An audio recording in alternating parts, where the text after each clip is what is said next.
I'm a little bit of Southern. And I'm a little bit of West Coast. And together, we're the Nashville Darlings.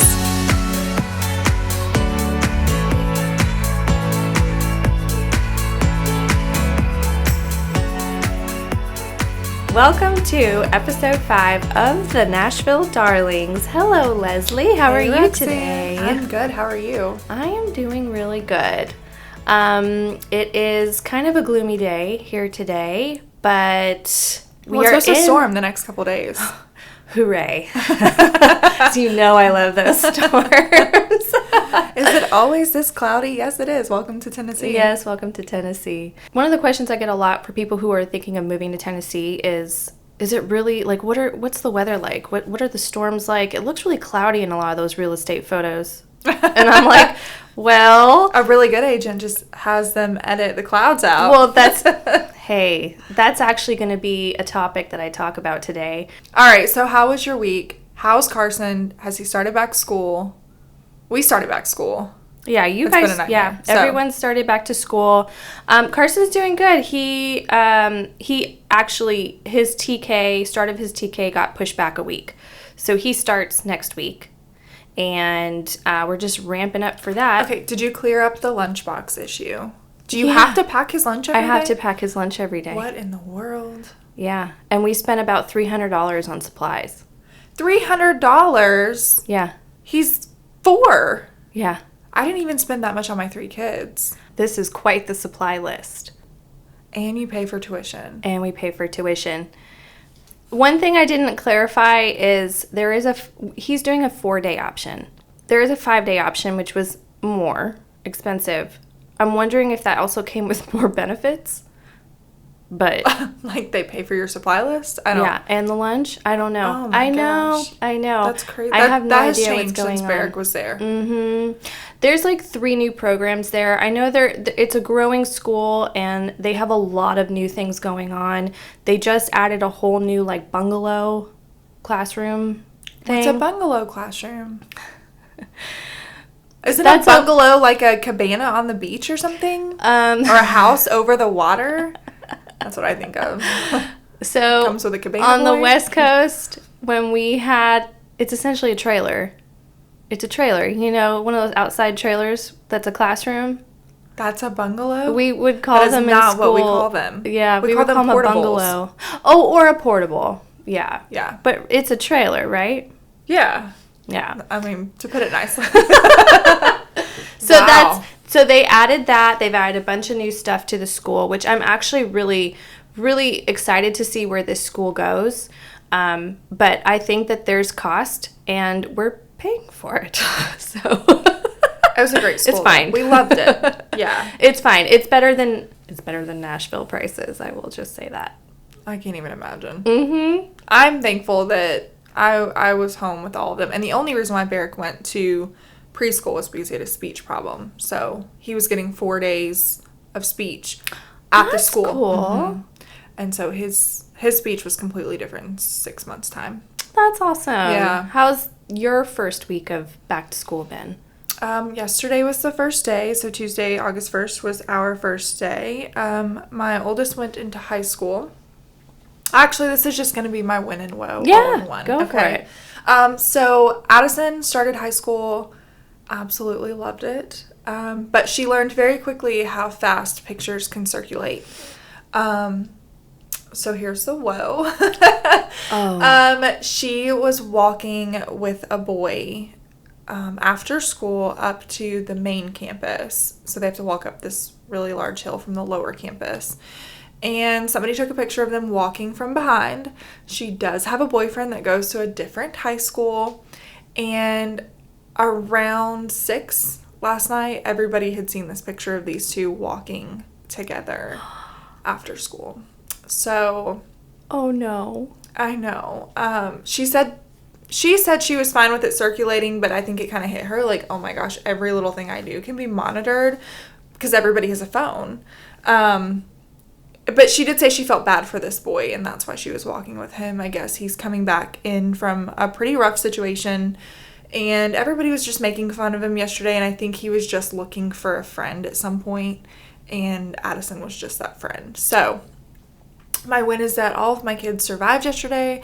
The woe is that my kid very quickly found out things can circulate quickly. That's amazing because even for as old as we are, or I'll speak for myself, as old as I am, we had cell phones in high school. Yeah. And, I mean, you were only allowed to have them out at certain times. I definitely got sent to detention a couple times because my phone rang during class. But the funny thing is that we had social media back then somewhat. Kinda, maybe. I mean, people were texting each other all the time. But I didn't have a cell phone that took pictures, though. I still remember having a digital camera when I was 17. I want to say we had the Nokias. Yeah, but there was no camera. There was no camera, mm-hmm. So the stuff wasn't circulating. No. I mean, maybe by word of mouth. Definitely by word of mouth. Now, I got caught several times printing pictures off, because, you had to, go print all your pictures off and put them in an album and do the thing. Yeah. And my mom would be like, why were you rolling around on the ground acting a fool in these pictures? Oh, that's why the next picture is, a bunch of beer cans, So, that was the only type of picture I was ever worried about getting out or circulating, was my mom seeing them. Yeah. We didn't have the same pressure. I feel bad for them in general. That sounds like, it's like celebrity status now. It's like a celebrity goes out and does something and the paparazzi is there and they get their picture taken a bajillion times and it spreads like wildfire. Well, and they never know. No, and then now it happens the same way in school. Yeah. Oh, that's scary. It is. And it's sad because I feel bad. I mean, I think her little boyfriend found out and she was like, no. He had practice, I had practice. We were just walking up to the main campus. But I will say the nice thing out of this story is that your daughter has a really good heart. Oh, she's the nicest person. She really is. I wish I could be like her. When I grow up one day. When I grow up. No, she's super sweet. She felt really, really bad for him. So she wanted to be his friend yesterday, and I support that. That's great. Even if kids are taking pictures. Oh, let's talk about how kids are so mean. I put a note in Barrick's lunchbox yesterday. He's in first grade. And I told him I love him and I hope he had the best day. And he gets in the car and he said, Mom, why did you do that? And I was like, what do you mean? And he goes, a little boy at lunch made fun of me. And I said, buddy, I bet he's just jealous because his mom doesn't write him notes. Yeah. So today I did put a note in his lunchbox, but I wrote out a cool dinosaur joke. You're so fun. I love that. I'm just not going to not send a note, but if I'm going to do it, maybe it'll be cool and he can share it and then the kid will get a laugh out of it and I'll make both of their day. Or Barrick will just be picked on. That little kid, Barrick is still really small. I know. They're still at that age where you're allowed to put a note in the lunchbox. Why does the other kid have to be like that? Kids are mean. Kids are really, really mean. I know Carson came home and we were getting ready for bed. He was putting on his pajamas and he had this pretty gnarly bruise on his back, right in the middle of his back. That looked like he fell. And I asked him about it. I was like, Carson, where did you get this from? And he said, so-and-so pushed me. Oh. And I was like, see, I'm probably not the best influence because I'm the one who's like, well, what did you do back? Did you punch him back? You should have. Well, it was a little girl. Oh, we can't do that. No. And he knows that. I said, well, what did you do? He said, well, it was so-and-so. And I said, okay, well, did you at least say, hey, don't push me? Yeah. And he said, no, I didn't say anything. Oh. I said, did you tell the teacher? No, I didn't tell the teacher. Okay. We have to tell somebody. We have to vocalize. So that's the next thing Bless we're going to be working on. I know. He won't say anything. Mabel's like that, though. She'll just let it go. She'll just let whatever ride and whoever be mean. Roll off their back. And I'm like, as long as he doesn't internalize it and take it home and he's not crying. He doesn't seem to care. So I think I'm not worried about it. Yeah, as long as he's not too worked up about it, it should be fun. Not at all. Well, speaking of wins and woes, so I'll start with the win. Carson, even though last week I think I mentioned he still asked me to help him get dressed in the morning, and I was like, I saw how Really? you get dressed at Grandma's house by yourself, and we're trying to teach him to be more self-sufficient in that way. And I still dress Barrick every morning. okay, He's asleep and I'm putting his clothes on him. well, that's I think it's nice. I think it's good. But once he showed me he knows how to do it, I'm like, I think you can do it. I set out his clothes for him. Well, he's your first. Barrick's my last.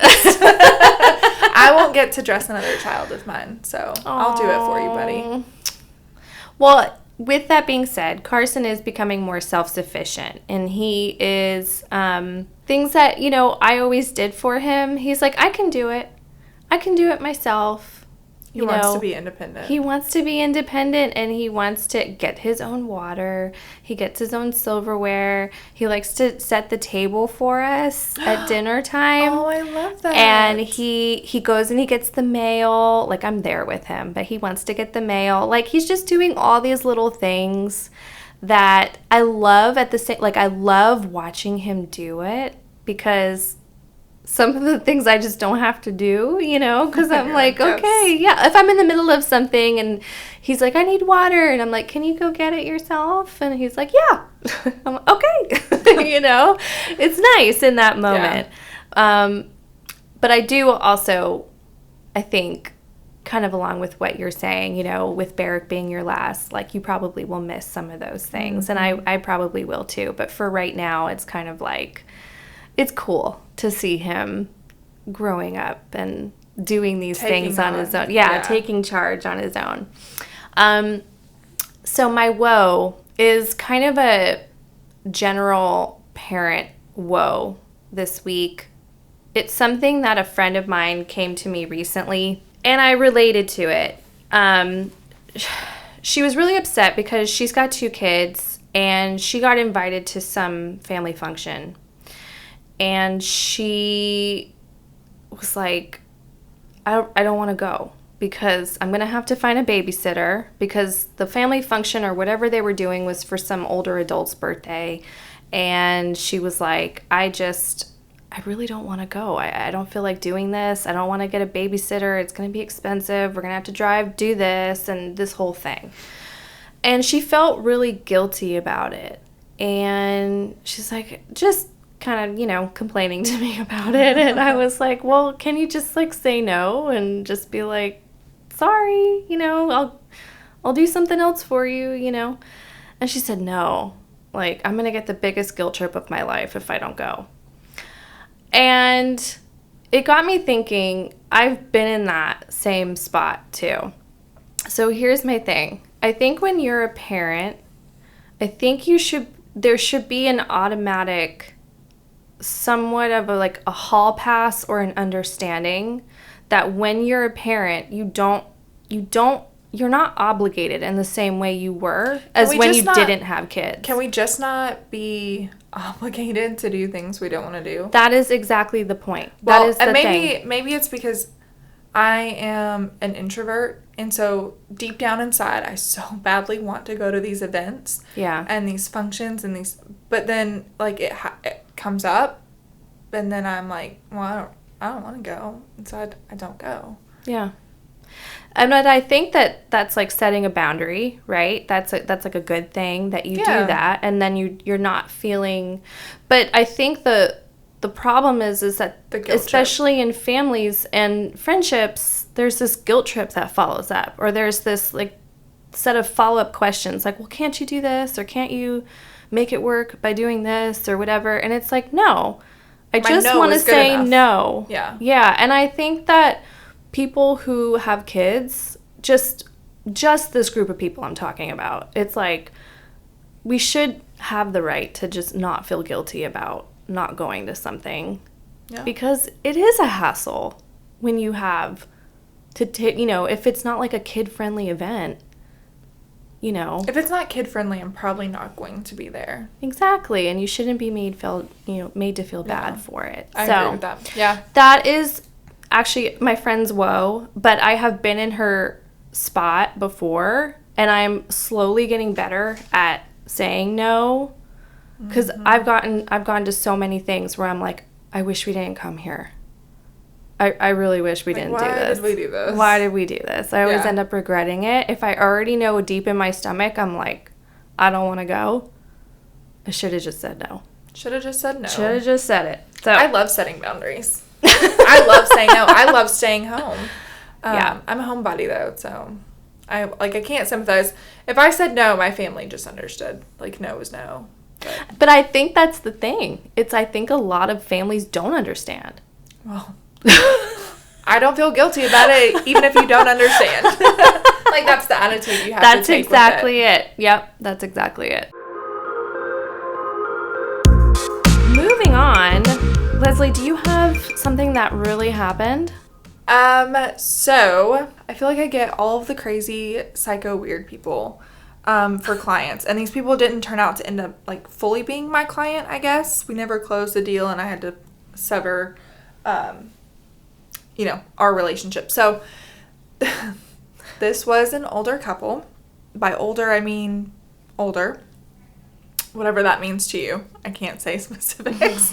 Not that I think they would hear this, but they were older, and they were not married, but he had convinced her that for everybody's sake, she needed to quit claim deed the property to him as well.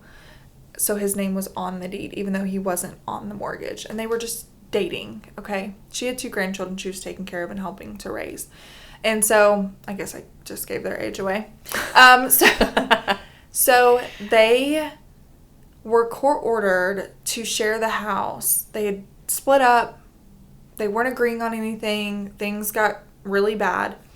And the judge had court-ordered that every so often she would get the house and every so often he would get the house, and they would have to leave during the other person's time, which in and of itself is absolutely bizarre. Like, let's just make a decision. So-and-so gets the house, and then so-and-so has to move out. Like, it's so bizarre. I'd never heard of this happening before. And so he decided that he no longer wanted to sell this property. And so he just smokes a ton of weed, fills the house. I mean, the whole thing reeks. Like 30 minutes before a buyer was supposed to walk through the door. And they did. And I was like, you know what? I'm done. This just makes me look stupid. And I think they still own the house and he lives there, and it's probably going to be foreclosed on. But yes, I end up with crazy people for clients. That's an insane story. I mean, he still has my sign, by the way. He won't give it back. She's holding on to that. That and the lockbox. Like, they still have. He will not give this back to anybody. The girlfriend has even tried to like go by and get it for us, but no. He definitely sounds unhinged. Oh, absolutely. Well, and what kind of a ruling is that with the judge? And like, okay, you can live in this. Was this their primary residence? Yes. And the judge knew that? Yes, and she was raising her 2 grandchildren. So, like, every so often she would have to uproot these children and go live somewhere else for a short period of time. And then he would come in and live. And it's like, why? Like, what judge goes, yep, this is a great idea? I don't even know. I mean, I'm not a judge, so. What kind of an example in a previous case would exist where, like, that was another okay? Because a lot of times they'll look to other things.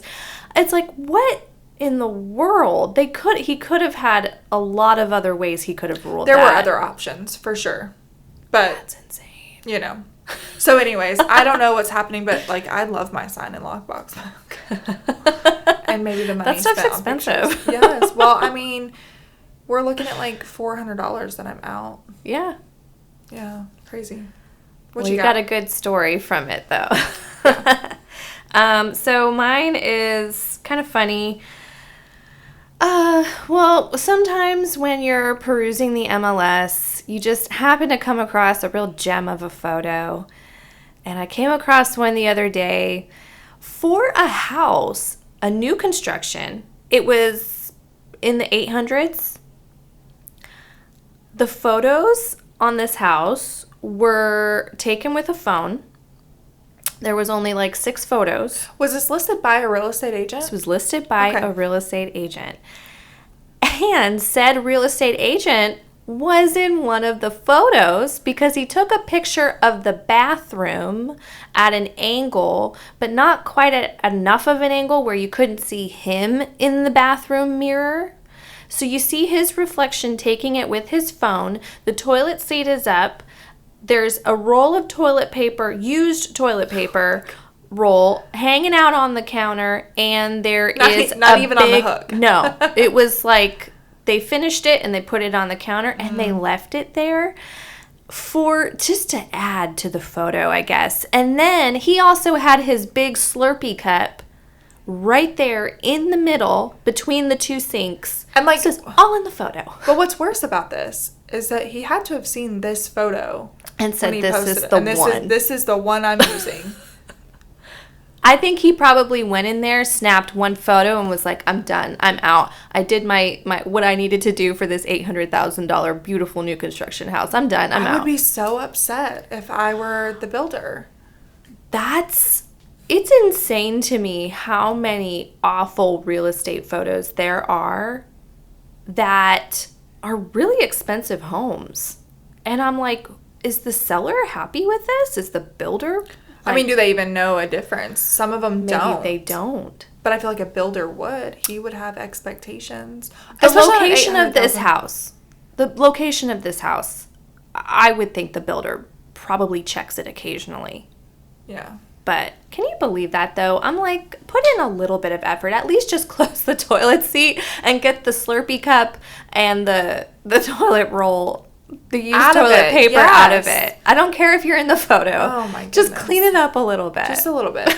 Just make it look like you tried. Just did the bare minimum. Just gave an ounce. Oh, man. Yeah, I know. People kill me. I know. And then there's just no standard or bar for real estate agents to live up to. Do you think that there should be a standard where you must have professional photos? Or do you think that iPhone photos can suffice? No. Like, the rule is here at our brokerage, you have to have professional photos done.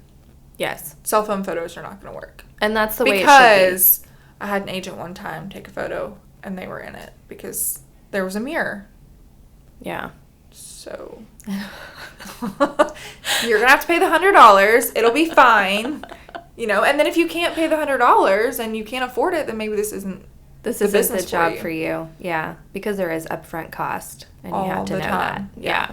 Absolutely. Yeah. I did see one on one of those real estate Facebook groups where to try to get themselves out of the mirror, they crouched down and they had their hand up over the vanity. Still saw the hand? You just saw the hand in the phone. This is why you just at least they tried a little bit more. But now they make, these apps where you can pull things like that out. You can remove something. So even if you had to take a cell phone picture and you just happened to have something in it that was unpleasurable. Mm-hmm. Is that even the right word? Unpleasurable? No, I don't. Undesirable. Jeez Louise. Undesirable. You can just remove it with the app. Yeah. But, there's really no excuse. What do I know? There's no excuse.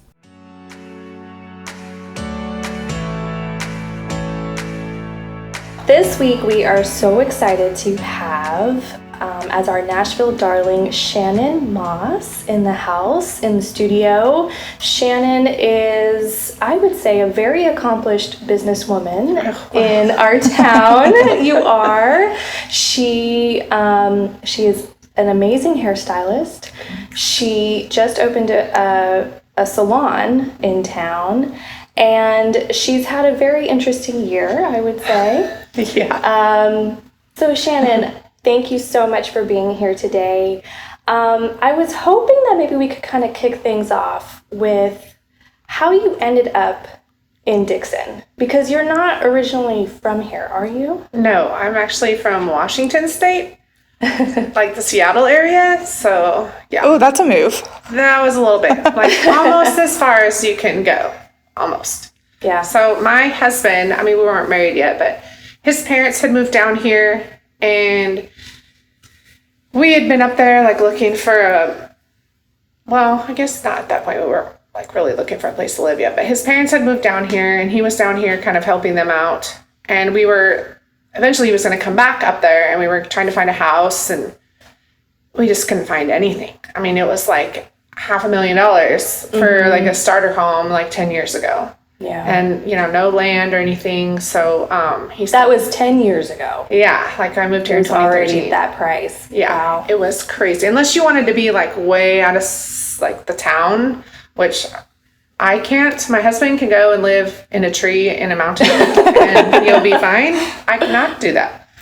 So we decided to come down here, and we ended up finding our little house about 10 minutes from Main Street here, and we have like some few acres, and here we are.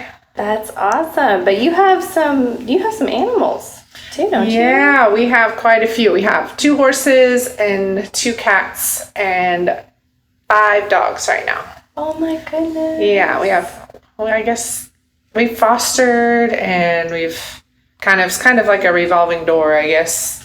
We just love animals. Yeah. Well, it's hard. Once you start bringing one in, then more follow. Yes, they do. It's kind of like kids. Yeah. It's like once you get so many, like, what's one more? Like, yeah, exactly.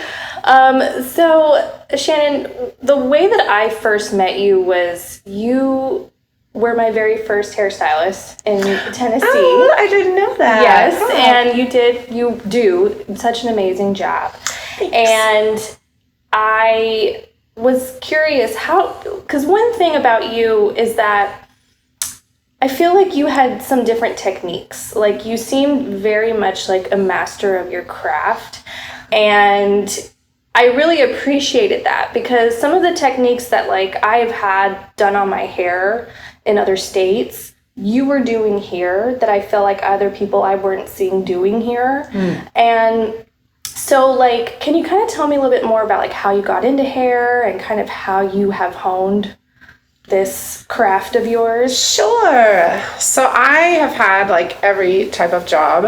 I've bartended, worked at casinos, I drove school bus, I drove a garbage truck, which was very interesting. Cool. Yeah. I don't recommend. Okay. Don't recommend. So I think, I can't even remember. I think I was just tired of like the corporate and the uniforms, and I am a creative. So I thought, well, maybe I can like do hair. Like, that sounds fun. Like, everybody has cool hair and they have cute outfits, and you just kind of do whatever you want. And so I went to school, and then I failed out the first time. Well, I didn't fail out. I just quit. Yeah. And then... So you were like a beauty school dropout? Yes, totally. That was me. I feel like my hair was a little better than in the movie, but I don't know. Yeah, of course. Frenchie. That was kind of cute. Lavender thing she had.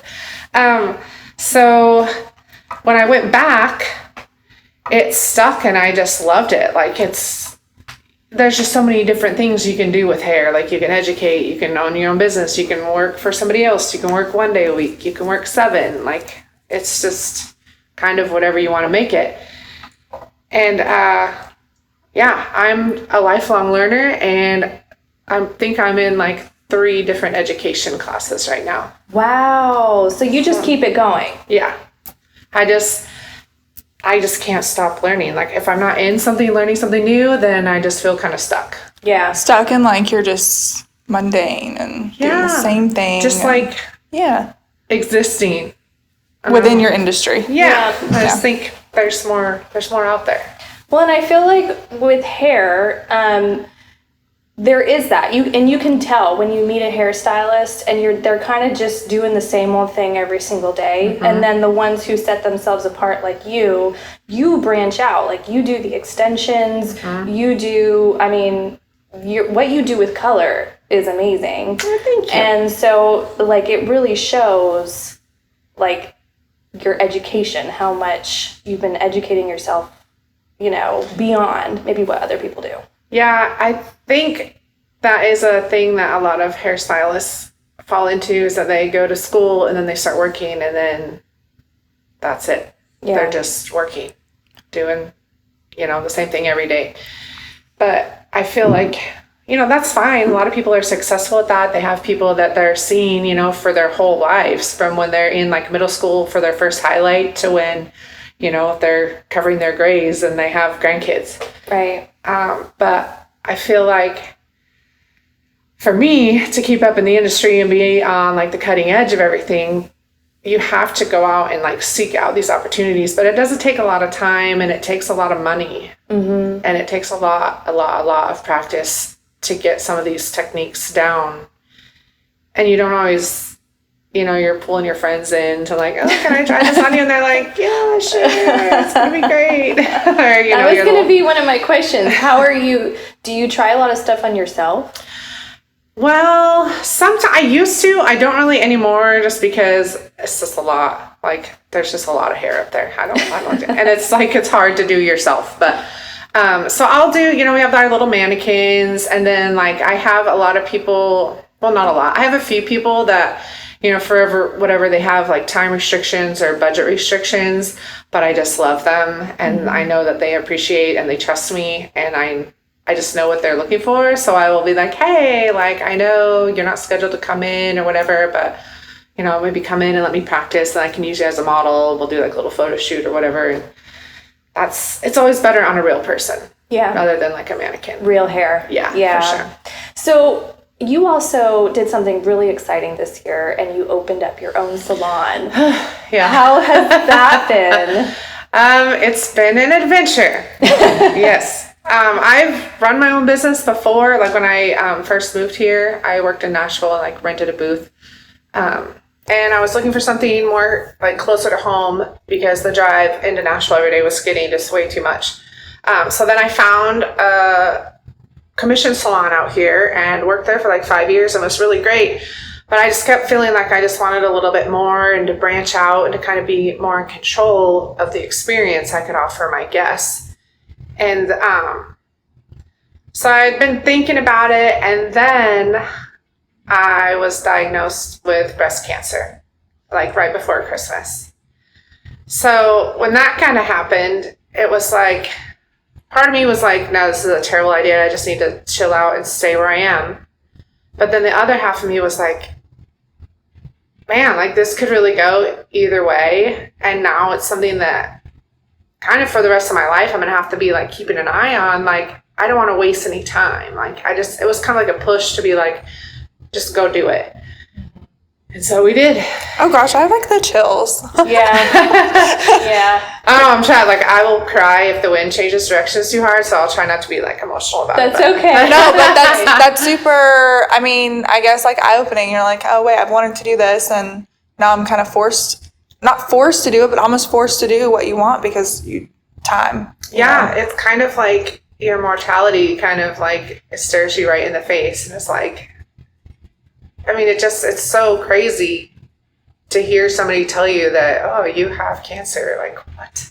Yeah. It's bizarre. And so I was like, you know what? I'm just going to do it, and we'll figure out the rest. So we got the space, I think, in January, and then I opened March 13th. So you found out in December.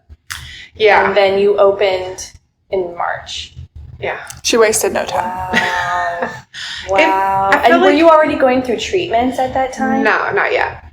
I had found, and get this, it was my first mammogram. I had never had one before, and they went in, and, all the women in my family were like, well, your first one, they'll probably call you back for an ultrasound. Everybody's body's different. And so they called me back, and I was like, cool, no problem.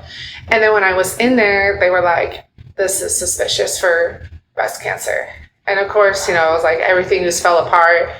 And then went back for a biopsy. Yeah, so they don't confirm it the day you're there. No. So now you've got to like linger with this. Oh, gosh. It was like 2 weeks later, 2 or 3 weeks later, that I had to go through a biopsy. And then a couple weeks after that. So I was literally getting ready to leave town for Christmas.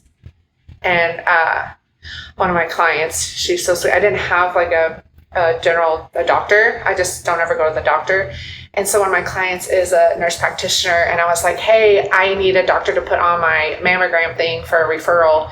And she had to call and tell me the results. She did? Yeah. And she was very sweet, very kind, but she was like, it's just, sorry, this sucks, but. That's a lot. Yeah. That's a lot. And so then I had to go to a surgeon in Nashville. My clients are amazing. Like, I've been blessed with so many clients. One of my old clients from Nashville, she actually works in Nashville with like oncology and is like super high up and just very knowledgeable and well respected. And she was able to refer me and get me in with some really good people at the breast center in Nashville. So. Oh, that's awesome.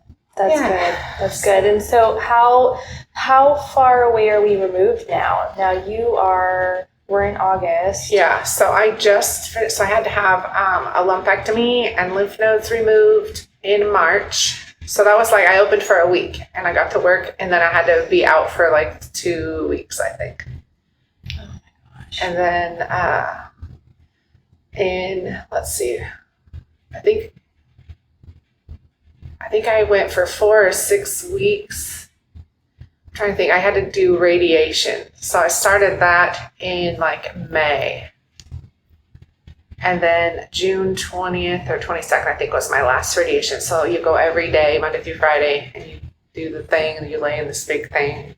And now that that's over, they just kind of keep an eye on you, and I have to do some hormone suppressing, like, drugs and therapies and stuff. So actually I talked to them tomorrow about that.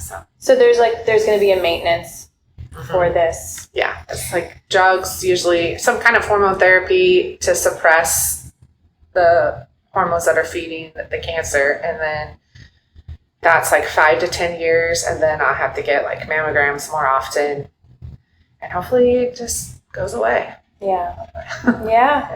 Well, we're praying for you. Thank that it you. does. And I was following your journey on Instagram. I thought, or Facebook, I forget. But I thought it was really inspiring of you, Shannon, that you came on. It was like every single day. I tried to be pretty regular about it. You were posting updates. Yeah. Like, you could tell it was so raw. Like, you're in the car ready to go do this. I just thought I didn't tell anybody. I think, of course, my husband, and then I told a couple of my family members at Christmas, and then, people started asking because I was going to be off, and they're like, what's going on? And I was like, well, I'm opening a new place. And then I thought, well, shoot, like, there's probably so many women out there. And then I got in these groups on Facebook, and like one of them is, actually, it was crazy. A hairstylist in the Seattle area that I follow, I saw that she had posted a video that she had gone through this, and she was, I think she was in her 20s. Wow. And I think she started this group, and it's breast cancer under 40. And you would not believe how many thousands of women are in there. And it's just scary. Mm-hmm. Like, I didn't feel a lump. I would have had no idea. Mm-hmm. Even when I knew where it was, I still couldn't feel it. And I was like, man, everybody just needs to know that they need to go. Yeah. Like, go get yourself checked. Like, if your doctors aren't referring you, if anything's weird, like, just be your own advocate, and you need to go. And I think they say, what is it? Like, you shouldn't go get a mammogram until you're like 40. Yeah. But should you consider maybe if it's a history of, like, should you go before 40? I 100%, like, 100%. Yeah. I would, like, there's, like, my mom had breast cancer. So I think they say 10 years before your mother got diagnosed. Okay. Wow. So I think she was 50, I'm pretty sure. So I went, and I was a little bit late. So I went when I was like 43. But these women are like 26 years old.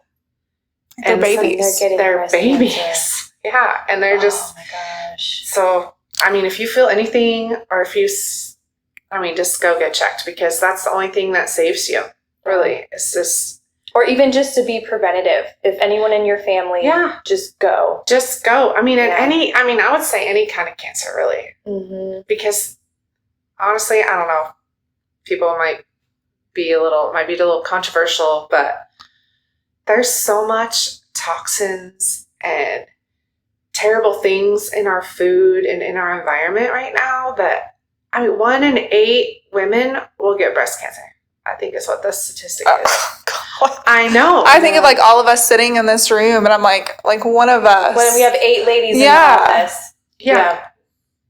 It's scary. And then just to think of all the other cancers that you can get from, and okay, so mine is hormone. There is like lots of stomach and intestinal and colon, and it's all like your inner workings of your body. You know what I mean? So it's like your endocrine system, like your hormones are part of your endocrine system, and a lot of breast cancer is hormone fed. There are different types, but like in your digestive system, it's like what's changed? Yeah. From 50 years ago to 100 years ago. The food, 100% our food. The food, the products that we use. And like, look at all the stuff we put on our bodies that you can't do in like Europe, for instance. Yes. Like there's like even certain shades of hair color that companies can't put out over there because they're toxic. But we do here. here. We'll put them all over your head. Like it's fine. Do you think that changes the way that you look into the products that you have for the salon? I do. And, there are a lot of options out there, but I will say, if you're going to go 100% natural or low tox, the offerings are a little bit limited, I would say. Yeah. Mm-hmm. Like there's some salons around that do like low tox, and it's just a little bit more clean. I would say, because hair color, you do have to have there's some chemistry going on, and you do have to have some stuff happening in order for it to work. Yeah. But as far as like your shampoos and stuff that you're using every day, there's a lot of crap in those. I'm going to have to talk to you after. Give you the list of stuff. We're going to go through a checklist of our products. Yes. Yeah, that might be something I have to just like consider like doing a little more education on like social media. There you go. You like to be educated. Maybe you can educate others. Because and people I think it's shifting. The whole how we do life is shifting because people are realizing what's happening. Like look at children. Like I know that you've had some experience with, like a child having issues with food or sometimes you don't even know what it is. And I've had other guests that have battled this with their children, and it's like they change their diet. Yeah.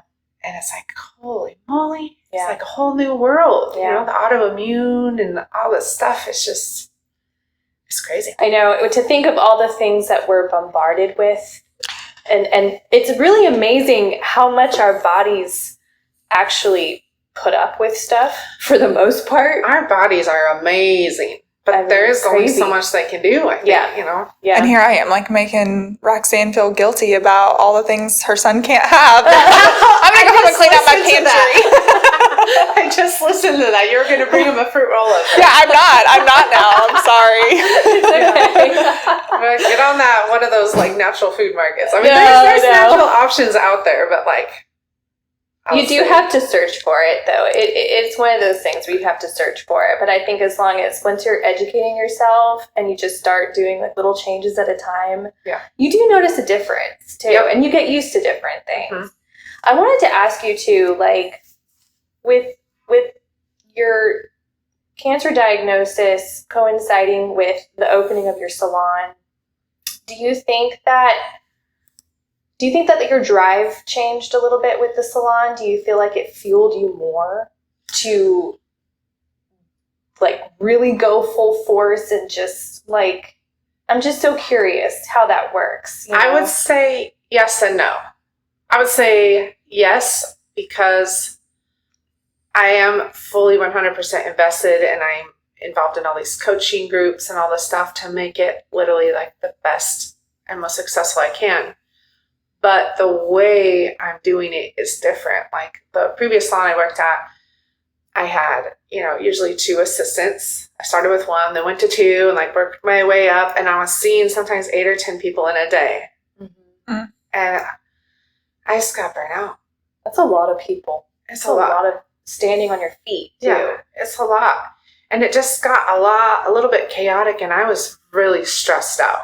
And you fail to connect with those clients. Yeah. Right? I was like, I would see them, and you make good money and you can see a lot of people, but it was like I would spend, 15 to 30 minutes with you, and then I didn't really see you again until you were checking out. Like, because I was kind of training my associates. And they were, it's good for them because they're learning and getting to experience like real salon life, which they don't really get right out of school.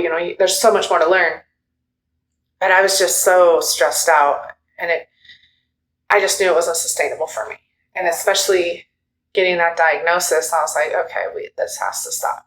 Like, I can't do this anymore. Yeah. So now I've adjusted my hours. I'm kind of still tweaking it, and my experience to where everybody's kind of just one-on-one.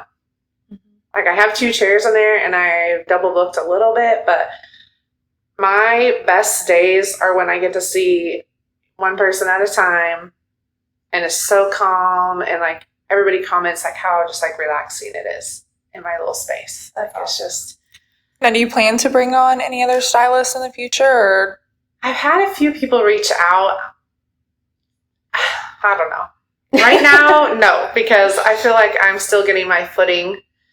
I don't know if I am a boss kind of person, that have like employees. And I'll tell you, even though they're not really your employees, because they're probably going to like rent their booth and be like 1099 and that whole deal, you still have to be a boss. Yeah, and it's not always fun. And then like in that situation, if they're renting, then I don't have any control over. And as a fellow control freak, I understand. I know. I'm like, I don't want to be like, oh, you have to do this. But like, if you show, like, I'm not, okay. I'm going to say this without like being mean or something. So I'm a little bit bougie, but I'm laid back. Yeah. But like, I would not come to work in like workout gear probably, but some people do that. Like, I just try to provide like an elevated experience. And if somebody comes in that's like in their pajamas or like making a mess everywhere and they're renting, like, I can't really say anything. It's like the way they run their business is their business. Mm-hmm. And then if you have an employee, like, you have a little bit more say over that, but there's a lot more work on the back end. Yeah.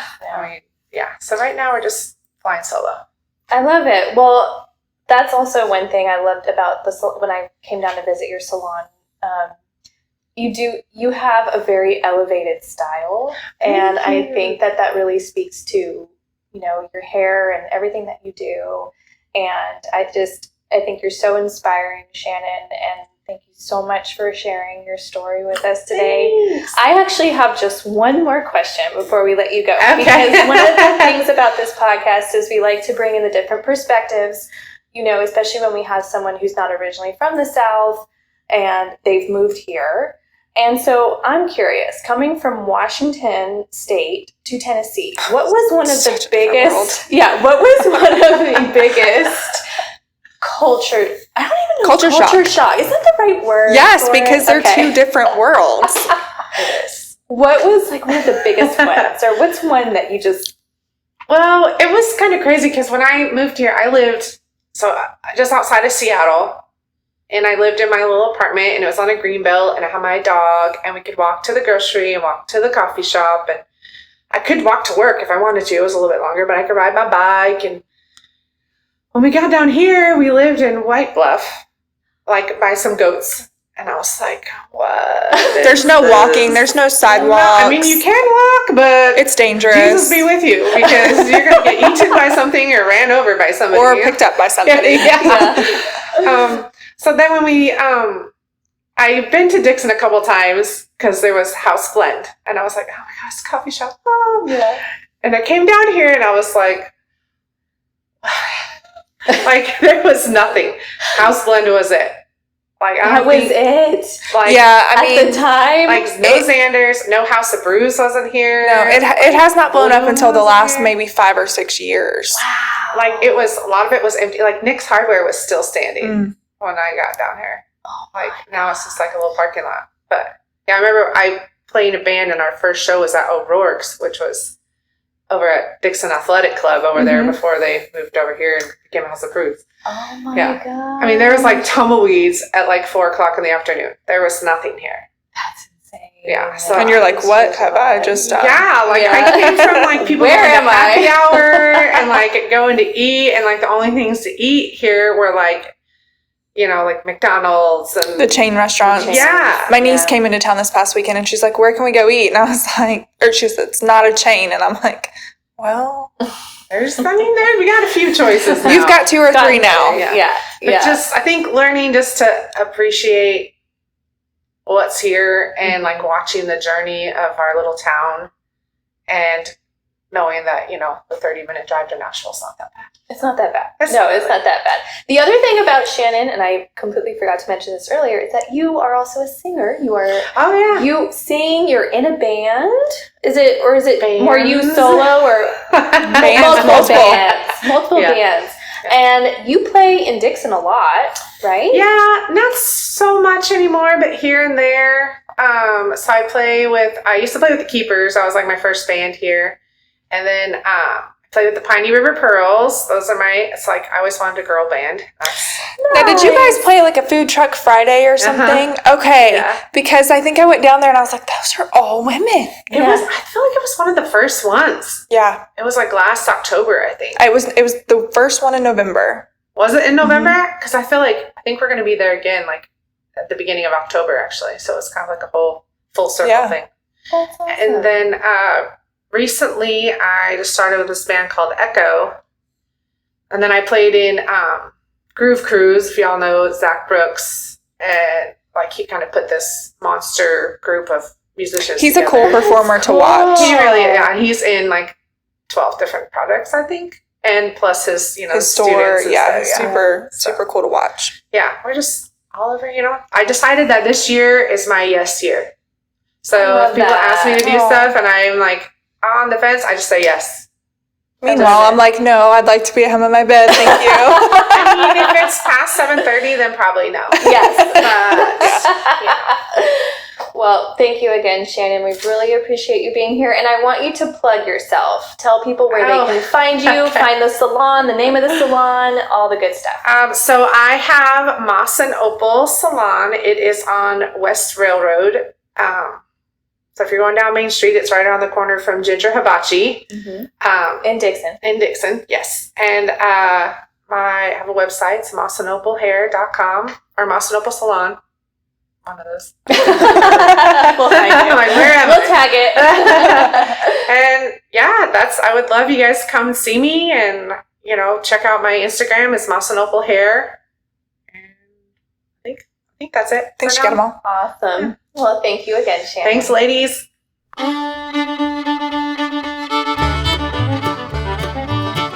Moving into our Southernisms. Roxanne is keeping us on track today. I really, really appreciate it. Well, you're welcome. No, just kidding. So this was just something funny. So when we first moved to Tennessee, and we did what we call our exploratory trip we didn't move here yet. We did our exploratory trip, which is essentially what I recommend all my clients to do whenever they're thinking of moving here. If they can make a trip out here, to do a trip where you just drive around. You just drive around from city to city, and you just kind of get a lay of the land and get a feel for the neighborhoods and where you want to be. Yeah, exactly. Yeah. So one of the things that we noticed on our first time out here was how many Dollar Generals there are. And we got such a kick out of it because we started counting them as we were driving. And I think in our one day we went I want to say we were checking out the Clarksville area up northern Robertson County and then down to Dixon County. And I think we counted 35 in one day, everywhere we were driving to. And it just was a funny thing that we joked about. But then I've also had clients move here and they're like, man, there's just a lot of Dollar Generals here. So to explain that, I think the reason is there are some people who live 20-25 minutes from a grocery store. I mean, here in Dixon, we only have, 2 grocery stores? Yeah. I guess 3 if you count Aldi's, but I don't use Aldi's. It intimidates me. So closest and next best thing is a Dollar General, which we went to Port St. Joe on vacation, and they had like a full Dollar General market. Like they had fresh fruit and everything, because the closest Walmart was 35 minutes down the road, and there was no local grocery store. Mm-hmm. So I guess that's why we have so many, but I mean, I can see why somebody would go, why are there so many? It's either, we joke, it's either going to be a Dollar General or a Mexican restaurant. Yes, yeah. There's so many. And I think what's funny too, though, is that yes, they are in the rural areas, which I totally understand, because you can get everything there. It's like it's a general store. But there are also so many in the populated areas. I guess, okay, so let me think about it. There's 1, 2, 3, 4 Dollar Generals in town in Dixon, all within a 5-minute drive of each other. Yeah, okay, that's a little crazy. Yeah. They must have just like a monopoly on all this real estate. Yeah. I mean, they're doing good. They're doing great, right? They just keep popping up. Yeah, despite the economy, they are killing it. But it's not really a Dollar General, so I feel like they need to change the name, because it's no longer, like, it's not cheap. It's not any cheaper than going to Walmart. Did Dollar General used to be everything was actually $1? No, but it says dollar, like Dollar Tree, you know. So in my head, I'm like, well, this that's what I cheaper. thought. Yeah, I thought maybe it was like a Dollar Tree or something. No, it's not. It's not any cheaper. So my Southernism is not so much a word or a store. We were talking the other night because we had barbecue. My husband had lunch catered for his guys, and there was cornbread. And I don't know if you guys eat cornbread out in California. Like, was that a thing? We always had it at Thanksgiving. Cornbread at Thanksgiving. Okay, so we had cornbread with every meal growing up. Like, there was always I'm jealous. But then it got me thinking, like, my grandparents were so poor, not like poverty stricken poor, but like desserts like weren't a thing. You know what I mean? Yeah. And so they weren't like buying ice cream. And this is my great grandparents. So for dessert, they would have, or my great grandfather would have buttermilk with cornbread crumbled up inside of it. Mm-hmm. And then I would have regular milk, because I don't like buttermilk, with cornbread crumbled up in it. And that would be like our dessert. And I just wonder, like, is that a Southern thing? Is that something that, like, we did in Georgia? Like, you know. Mm-hmm. Or so was this in Georgia, or was this in South Carolina? This was in Georgia where they lived. I have never, ever heard of that. I've never heard of that. Would it be, like, in a bowl? No, or is like it in a cup? And are you drinking it? No, you're eating it with a spoon. Oh. Like it's cornbread ice cream or something. I think I couldn't do the buttermilk, but I think with the regular milk. It's like sweet, and so I think that's why it was like a dessert for them. Yeah. It fills you up. And it uses the leftover cornbread that, like, you're probably not going to eat the next night at dinner. Hey, I think that sounds amazing, but I've never heard of it before. Okay. Mm-mm. All right. Well, no. If you've heard of it, you're going to have to tell us. If somebody in your family has also done this. Yeah. Because I had a little bit of a flashback moment when we had the cornbread. And I was like, hey, guys, do you guys want this for dessert? And they looked at me like I had 12 heads. Because they're like, well, this isn't chocolate cake. And I was like, no, but it's really good. My kids didn't like it. But they didn't like it? They didn't like it. Really? But I still eat it now, like as an adult. If we have cornbread, I'm going to have cornbread milk for dessert. When you have cornbread... Now, I assume when your great-grandparents made it, it was, like, from scratch. From scratch. In a cast iron pan. Oh, that's so good. When you make it, do you also do it from scratch? No, they make Jiffy mix. I like the Jiffy mix. It's easy. Does it have corn in it? Yeah, does it like have the cornmeal. The corn kernels? Okay, so no. Oh, my God, you're going to die when I tell you this. I love it. I so want to hear it. here in the South... We call that like a Mexican casserole. I remember I was in 6th or 7th grade and we had like an around the world festival type thing. Mm-hmm. And so everybody got a country and you had to bring in something. And so mine was Mexico. Mm-hmm. And so we looked it up online and it was called like Mexican cornbread. And it was like Jiffy corn mix, corn, and then sweet corn, and then shredded cheese, and you mix it all together and bake it.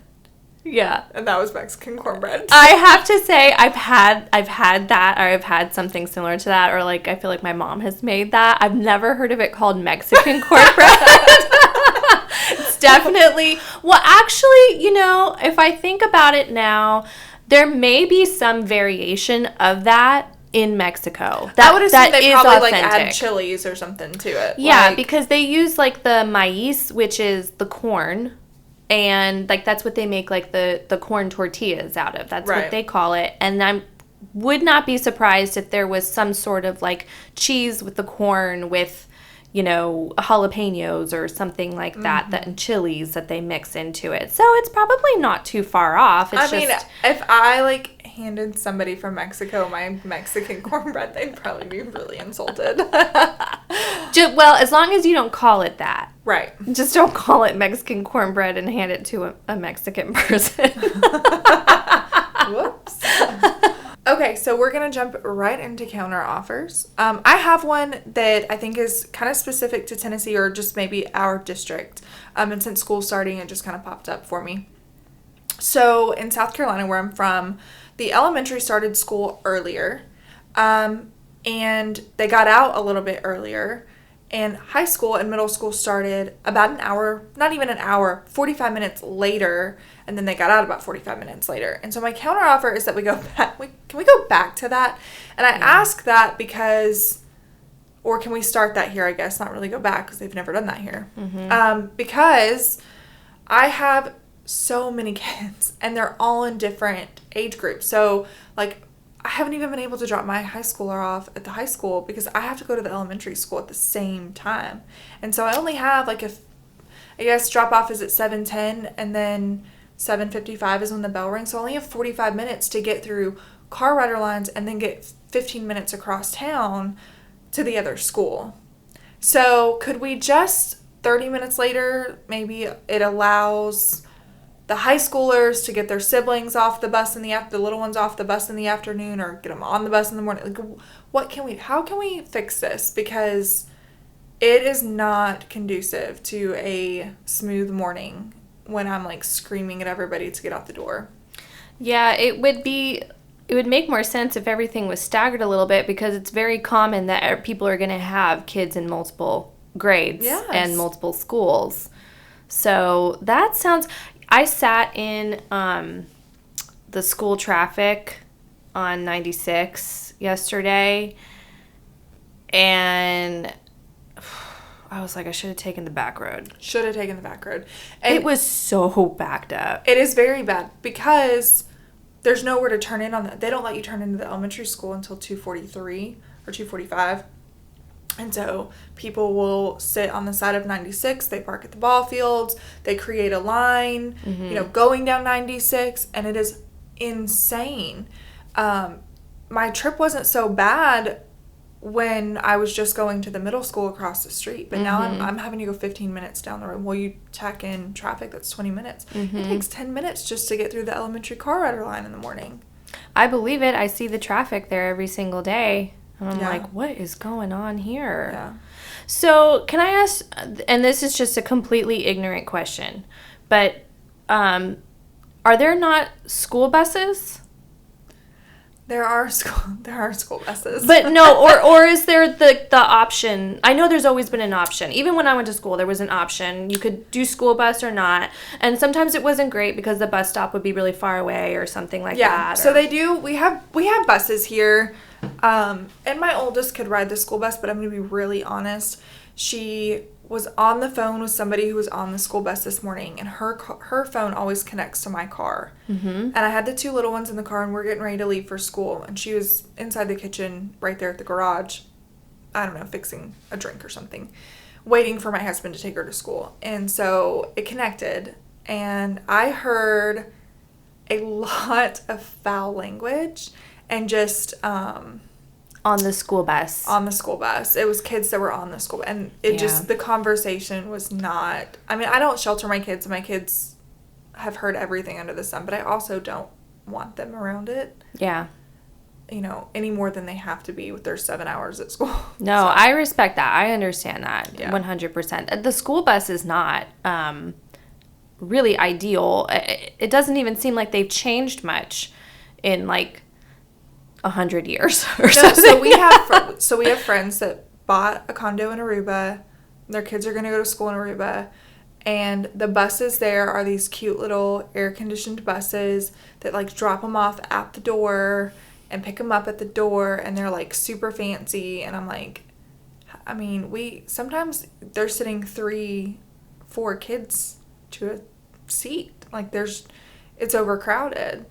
And then I think also it would alleviate the bus issue as well, because middle schoolers and elementary kids ride the bus together. Mm-hmm. And I'm not okay with that either. That's weird. Yeah, so if they started later, they would be able to stagger these buses to just pick up elementary, just pick up middle school. I don't like that at all. I didn't like it at all. No. My kids would beg to ride the bus, and I'm like, absolutely not. No, not with that. Mm-hmm. Not at all. That would actually, it would be really great if, I don't know if it's in the school budget, to buy more school buses and employ some more people. Well, I mean, they were going to spend $12 million on the Renaissance Center, but that's a whole nother conversation for a whole nother day. Oh, but we can't afford excited buses. to have that one. Yeah. I remember when I was little, I was on the school bus, because I did elementary school in New Jersey, and my one qualm with, like, taking a school bus is we still had to go down to the school bus when it was negative 30 degrees outside. Yep. And my mom, God bless her, even up till the age of 12 or so, she insisted on walking me to the school bus. And I was the only kid that had a parent there. And she tried. She would hang back a little bit. But she had to wrap my little sister up like in a little snow bunny outfit because it's freezing out. I'm sure my mom didn't want to be there. But, you know, she was trying to keep an eye and make sure I was safe and go on the school bus okay. But the thing that was crazy, I think back, what we went through to get to the school bus, like, it would be icy roads. Like, we're walking on ice trying to just get in the school bus.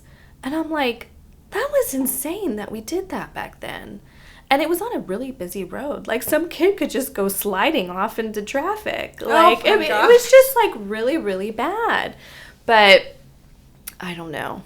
I don't know if that's something that they can ever change. They've just been doing it for so long. And I feel like everything's been done for so long that we're just unwilling to try new things. Yeah. You know. Well, my counteroffer is we recently decided that we were sick of our dining table and we're going to buy a whole new dining table and a whole new dining chairs. And I've been wanting to do it for a couple years. Ours has gotten really beat up. I don't believe that. I have seen photos of your home and it always looks in perfect condition. It's because it's far away. You can't see up close. There's like stains and nicks in the wood. And also our chairs, which I will never make the mistake of again, our dining chairs were upholstered.